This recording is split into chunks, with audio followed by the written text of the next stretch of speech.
ఇష్టం వచ్చినట్టు బిల్డర్లను ఎవరు బెదిరించారు? కేటీఆర్కు ఈ రాష్ట్రంలో హోటళ్లలో షేర్లు, ఇయ్యలో ఇండస్ట్రీలలో షేర్లు, కంపెనీలలో షేర్లు, ఇయ్యలో ఇక్కడ నుండి ఏది బంజారా మన జూబ్లీ హిల్స్ నుంచి మొదలుకుంటే హైటెక్ సిటీ మాదేపూర్ ఆ కొండాపూర్ దాకా ఆ కంపెనీలలో షేర్లు ఉన్నాయి. అది మాకు తెలియదు అనుకుంటున్నావా? దాని మీద విచారణ జరుగుతుంది. ఆ హోటళ్ళ ఎన్ని హోటళ్లలో నీకు షేర్లు ఉన్నాయో అవన్నీ బయటకు వస్తాయి. నువ్వు ఈ 10 ఏళ్లలో ఎన్ని వేల కోట్లు దోషినావు అవన్నీ బయటికి తీరడానికి దానికి విచారణ జరుగుతుంది. ఎందుకు తొందరపడుతున్నావు నువ్వు? నీవు కానీ మీ చెల్లె ఇంకా టీఆర్ జైలుకి పోయింది, మళ్ళీ వచ్చినా కూడా మళ్ళీ అదే టీఆర్ జైలుకి పంపిస్తారు ఇక్కడ రాష్ట్ర ప్రభుత్వం కూడా. ఎందుకు తొందరపడుతున్నావు? ఇంకా మీ చెల్లెది ఒడవలే, సంవత్సరం కాదు ఓ 10 ఏళ్ళు ఉంటుంది ఖచ్చితంగా టీఆర్ జైల్లో. కేటీఆర్ నువ్వు కూడా టీఆర్ జైలుకే పోతావు, తొందరపడకు. ఫోన్ ట్యాపింగ్ చేయించింది వాస్తవం కాదా? మొత్తం డిఎస్తో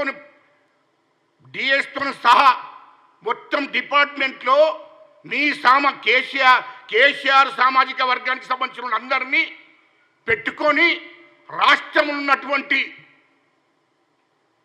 నాయకులను, ముఖ్యంగా కాంగ్రెస్ నాయకులను మా రేవంత్ రెడ్డి గారి ఫోన్లు టాపింగ్ చేసి బ్లాక్మెయిల్ చేయడానికి ప్రయత్నం చేశారు.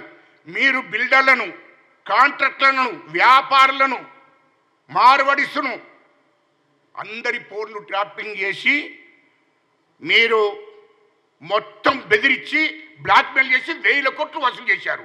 ఇది వాస్తవం కాదా? ఫోన్ ట్యాపింగ్ ఎవరు చేశారా? మీరు కాదా? దానికి ప్రైవేట్గా అంటే కేంద్ర ప్రభుత్వం పర్మిషన్ లేకుండా పర్సనల్ స్వేచ్ఛగా మాట్లాడుకునేటువంటి మాటలను వినుకుంటూ మీరు బ్లాక్మెయిల్ చేశారు కాంట్రాక్టర్లను, వ్యాపారులను. ఇది వాస్తవం కాదా? ఇన్ని దుర్మార్గమైన పనులు చేశారు కాబట్టి ఇవన్నీ బయటపడతాయి. ఫోన్ ట్యాపింగ్ చేసింది విచారణ చేపిస్తే నీకెందుకే కేటీఆర్ భయం? విచారణ జరిగిన తర్వాత మీ చెల్లె పోయింది కదా, ఇక నువ్వే పోతావు. ఎన్నికలు జస్ట్ పార్లమెంట్ ఎన్నికలు కానీ, పార్లమెంట్ ఎన్నికల తర్వాత కేటీఆర్, తర్వాత హరీష్ రావు, తర్వాత కేసీఆర్ ఖచ్చితంగా జైలుకు పోవడమే. ఇక్కడ చెల్లెపల్లె జైలు తర్వాత మిమ్మల్ని తిహార్ జైలుకు పంపడమే. మీ ముగ్గురు కూడా తిహార్ జైల్లో ఉంటారు మీ చెల్లెతో కలిసి. ఎందుకు తొందరపడుతున్నారు?